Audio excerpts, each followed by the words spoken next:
My name is Patricia Kathleen, and this podcast series will contain interviews I conduct with women, female identified, and non binary individuals regarding their professional stories and personal narrative as it relates to their perspective.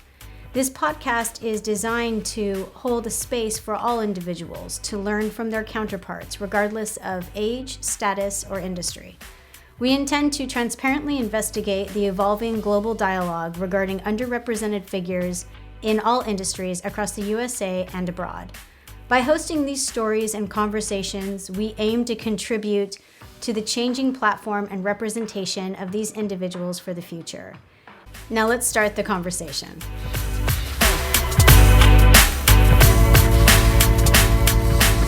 Hi everyone, and welcome back. This is your host, Patricia, and today I am sitting down with Patricia Sinay. Patricia is the founder of Community Investment Strategies. Welcome, Patricia. Hello, thank you for having me. Absolutely.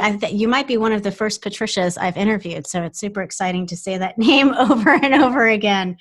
Before I read Patricia's bio and start peppering her with questions, for everyone listening, a brief roadmap of today's podcast. We are first going to look at Patricia's academic background and early professional life. We'll then turn towards unpacking community investment strategies. We'll get into the logistics of who, what, when, where, why, and how. And then we'll turn towards some of the philosophical background of community investment strategies, the impetus for its launch, some of the targeted customers it caters to, and things of that nature.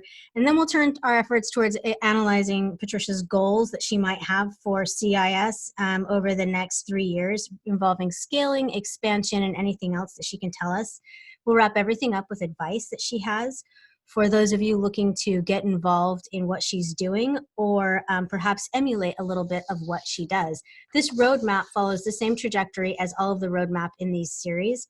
A quick bio on Patricia. With nearly 30 years of community problem-solving experience, Patricia Sinay launched Community Investment Strategies, a consulting firm that connects entities and individuals' passions to impactful action in the community. She has worked with nonprofits and community leaders from the United States and abroad, has taught public service at UCSD, and served as a school board member for the Encinitas Union School District. Patricia is a Latina immigrant with degrees from UCLA and the American University. Most importantly, she is raising 2 amazing bilingual multicultural children with her husband. So Patricia, I'm so excited to get kind of into the nuts and bolts of that. For everyone really quickly looking to contact Patricia, you can find her on LinkedIn, Patricia Sinay, that's PATRICIA. SINAY, and I think if you also attach community investment strategies, you'll find the proper Patricia, assuming there aren't 10 million out there. But before we get into all of that, Patricia, I'm hoping you can walk us through your academic background and early professional life to kind of offer a bird's eye view into your past. Sure. So as you had mentioned, I'm the oldest of an immigrant family, and I came to the United States from Mexico when I was 4 years old. So I was kind of the trailblazer in a lot of things American. My mom did go to college for 2 years in the United States, but when it came time for me to go to college, I had to figure out the SATs, the ACTs, all those things. And I did apply. I lived in Southern California. I applied to UCLA, my dream school, and got in. But before I left high school, several people from my high school had said to me, you only got in because you're a Mexican. And so I kind of went into school with a chip on my shoulder. Yeah. And you'll hear a lot of women go through that. And then a lot of minorities go through that feeling as well. And it's you go through it already without people saying it to you. I had it said to me directly. So That's amazing. Let me pause really quickly, Patricia. I do, because it's a good point to pause. So there's something weird happening with your audio where it's going super loud all of a sudden and then quiet. Do you have a cord plugged in at all? Is there anything? Okay, we'll just keep going. I just wanted to check in with you. So the last thing that you said right there was, I had it, a lot of people had this said, but I had it said directly to my face. And I said, that's amazing. So please do continue on. So I walked around UCLA waiting for someone to tap me on my shoulder and say, we made a mistake. You got to get out. And so I was looking through the class catalog, trying to figure out what major I wanted. And back then we didn't have the internet. And I went through it and found a degree in international relations that wanted bilingual speakers, and that's where I kind of focused my attention. I graduated from UCLA, didn't know what I was going to do with when I grew up. So I went to Washington, D.C., did international development in D.C. for about 7 years, but kept feeling I could do more. And I also felt a little that it was arrogant to be a white Latina in the United States promoting democracy in Latin America when there was really smart people there who could do it themselves. So I shifted my focus to promoting democracy in the United States, and moved back to California. I've been working in nonprofits, got a fellowship with the San Francisco Foundation. So that's how I got into philanthropy. And then I came down to San Diego. I was recruited to San Diego to do several projects for the San Diego Foundation over 20 years ago. And it was working with immigrants, refugees, neighborhoods, LGBTQ communities. They were all new communities to the foundation at that time. And it was just really exciting work. And I slowly started figuring out that what I did best was not write someone else a check from someone else's money, because it wasn't my own money that was giving grants, but was bringing people together, facilitating, asking the tough questions, looking at their financials and stuff and finding the problems, the challenges that organizations were having them, and giving them good advice. So I decided to launch my own company where I could provide consulting information, both to individual donors, because the donors really found it valuable to expand their granting through advice I gave them or tours I gave them, as well as nonprofits. Yeah. And it's sounding like, and then CIS, or Community Investment Strategies, was born. Yeah, a lot of consultants use their own name, but I kept thinking, what is it that I do? And I went up to a friend, I said, I have a new title for myself. I'm a community investor. He's like, well, what are you going to call yourself a community investor? You should call your company Community Investment Strategies. And it stuck. And the tagline that stuck from the very beginning was connecting passion to action. So it's really finding whoever my client's passion is, really getting to understand them, doing the research, and connecting them to a way they can make a difference in the community. Yeah, absolutely. And I think that kind of profiling is paramount with, both not just the success of the effort of the individual, but the feeling of satisfaction with the individual who's making the endeavor. So let's climb through it a little bit. Let's talk about the logistics. What year was it officially launched? Did you found it alone, or did you have co-founders? And did you take any funding, or was it bootstrapped?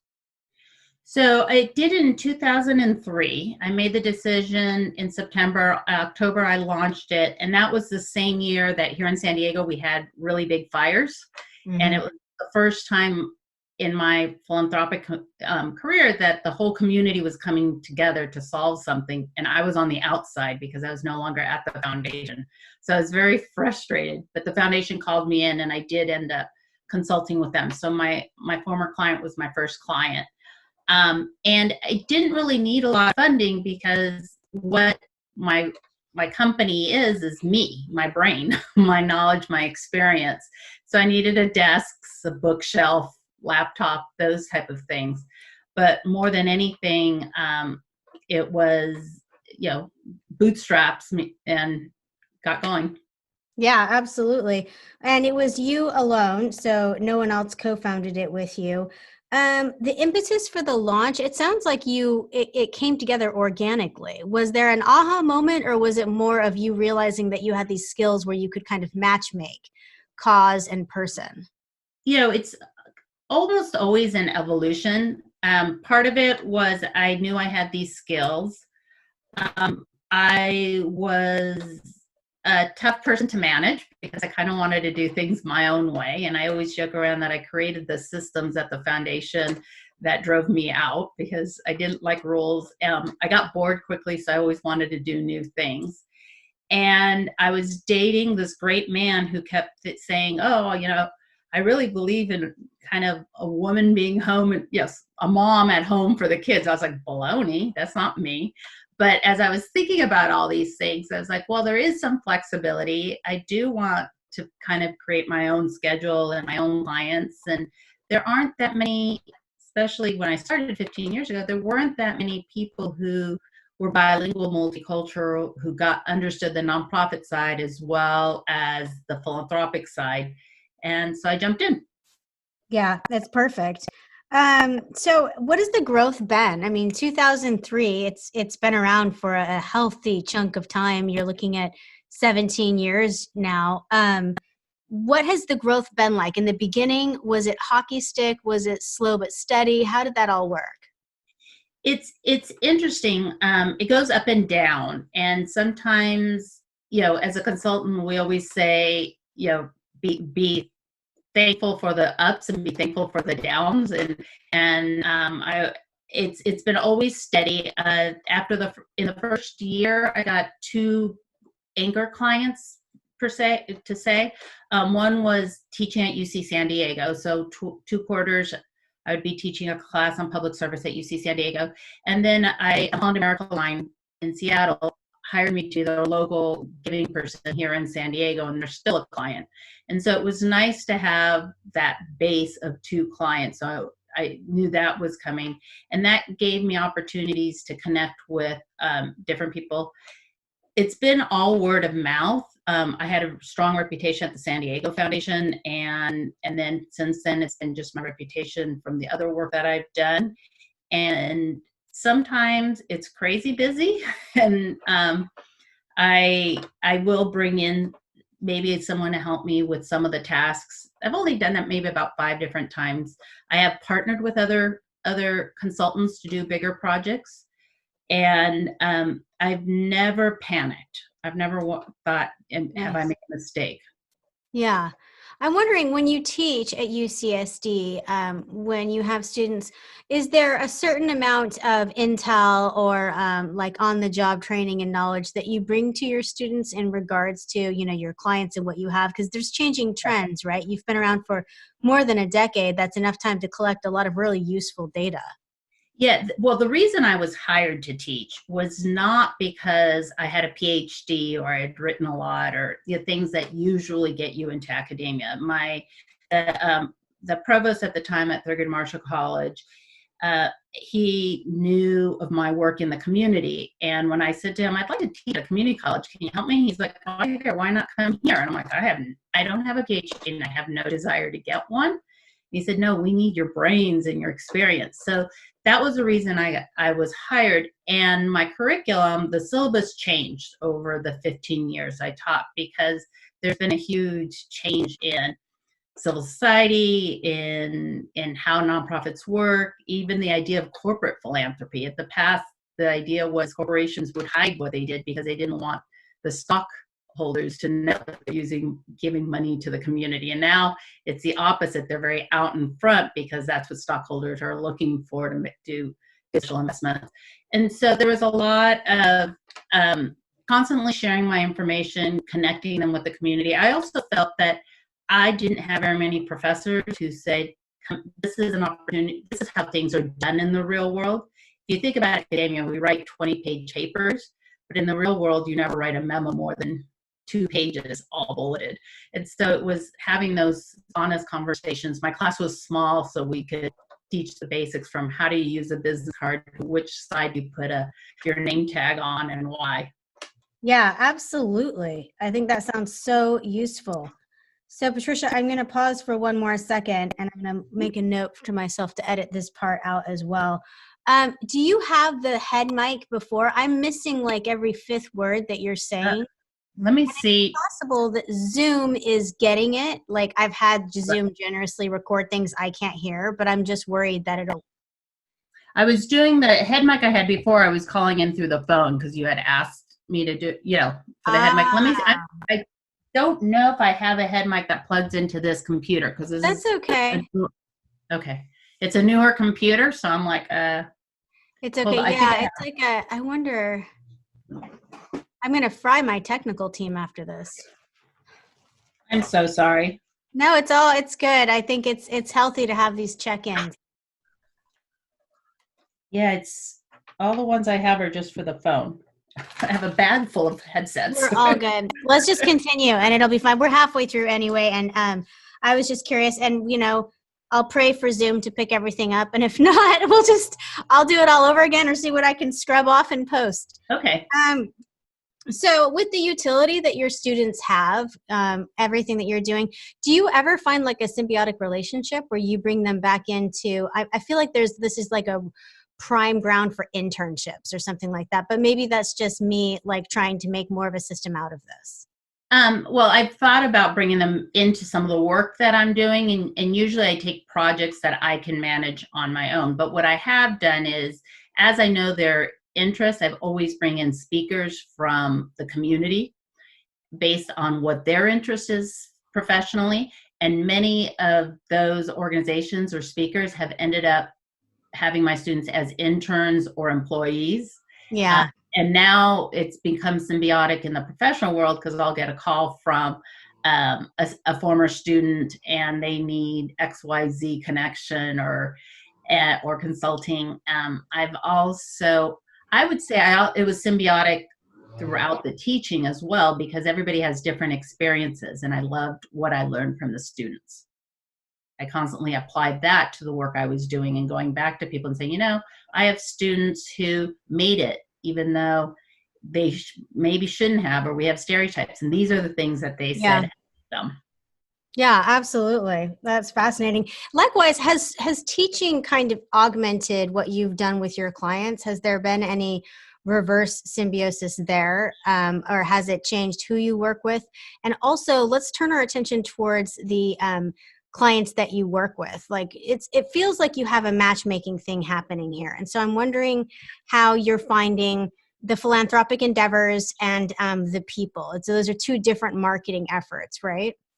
Well, it's interesting because sometimes in some communities, those who are consultants to philanthropy will say, I will not work with nonprofits. And some who work with nonprofits say it's a conflict of interest. I think we've evolved as a sector more where we do cross-sector collaboration. And so I will work with a foundation like the Orange County Community Foundation at the same time that I'm working with 0800. And it's, that's been really helpful to go both ways. Yeah. And can you repeat your first question? I'm sorry. I'm wondering if the students impacted in any way, the way that you yes. kind of dealt with clients and things of that nature, if there was that kind of give and take. Learn from the students how to present better, because you have an audience right there who will give you feedback right away. Yeah. The other thing that I found fascinating was how much credibility you get in the greater community when you say you teach at UCSD. And so that was kind of interesting. I'd joke and say, when I'm facilitating and someone would say, no. I'm like, I'm sorry, I'm a teacher. So I'm always looking for the person who isn't speaking. And they're like, oh, where do you teach? People are always fascinated by that aspect. Yeah, absolutely. It holds a lot of cachet. I hope anyway, as a dodgy academic myself, I think that it should. I love the ivory tower even within all of its flaws. So looking at, because you've had this storied past in history, I'm curious to find out, do you and have you in the past had like 3 to 5 year business goals with community investment strategies? Do you go that far out? And if so, what are the current 3-year goals right now? I would say when I first started that I had created the official business plan, and my goal was to have 3 individual philanthropists that I would work with and 4 nonprofits. And I had it very clear. What I've learned along the way is to leave myself a little more open to opportunities. And that's how I ended up teaching and doing corporate philanthropy at the same time I might be facilitating a strategic planning session. And I was able to jump in at the last, to apply for an appointment on the local school board. And now I applied for the commissioner for the state citizen redistricting commission. So it allows me to be more flexible about the different opportunities I can pursue. Yeah. And last year I was sitting down to do a business plan because I was saying, where do I want, who do I want to be when I grow up again, even at, Right. that's Yeah. constantly what I'm doing. And I realized that setting goals felt very restrictive. So I started talking to people about setting goals and why it's harder to do as you get older. And part of it was you have experience and you've also want to be open. There's so many things I could never imagine doing if I set goals and just stayed very focused on those goals. So the main thing I try to do is get out and meet new people, have new experiences, and I will tell everybody I don't have the answers, but I know how to get the answers. That's key. Those are the keys to the kingdom. Yeah. Having the keys is not the key. It's how to obtain them, because it changes. It changes from day to day and year to year, how to achieve answers, with the advent of everything from new technology to new world systems. So I Right. think that that's really interesting. So I'm curious, we're coming into the piece that I love the most of the podcast. If you were walking in a park or a garden tomorrow in beautiful Encinitas and one of those coastline walks that I love so much up there, and you ran into a young woman or a female identified non-binary individual, and they said, "Listen, I've had kind of this storied career, and I've done a whole bunch of different things, but I've got all of these skill sets that I think that could be really useful in this matchmaking endeavor between the humanitarian enterprise and private individuals. What are the top 3 pieces of advice you would give that individual, knowing what you know now after 17 years with community investment strategies?" Know what your skills are and stick to them. Every nonprofit will ask you to help them fundraise.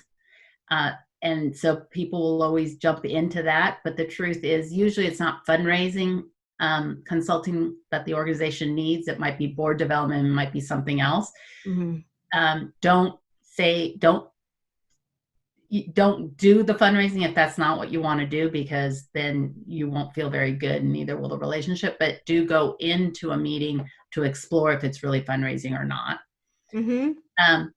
The second one is meet as many people as you can and listen to their stories and listen to what they have to say and build on their strengths. Really look for the strengths of an organization and not just what are the problems and how am I going to solve it, but start on what is really working and how do you build on it. Yeah. And absolutely.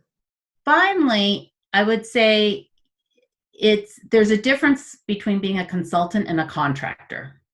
And being a consultant means you're being paid. It's usually short term. They want your expertise and your knowledge. And you can kind of lead the process.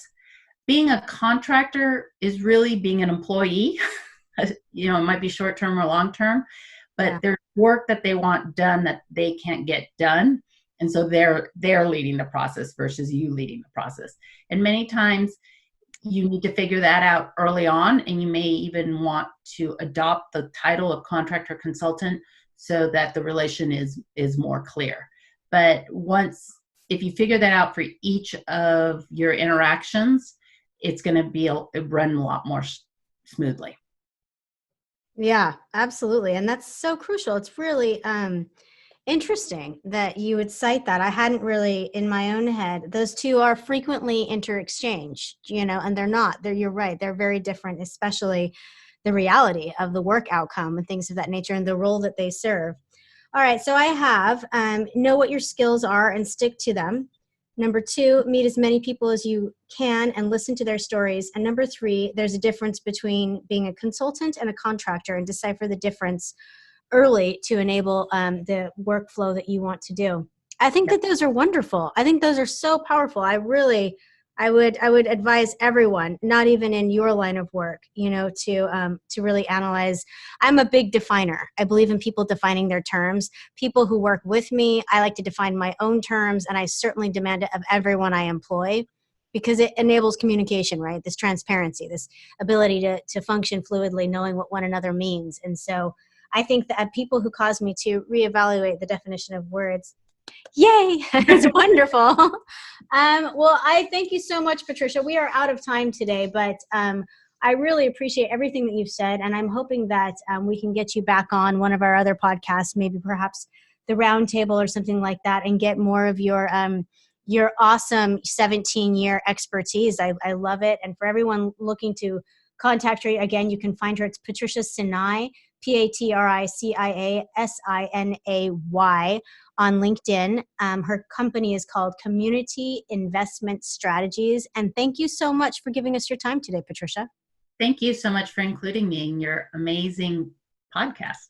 Absolutely. And for everyone listening, thank you for giving us your time. And until we speak again next time, remember to always bet on yourself. Sláinte.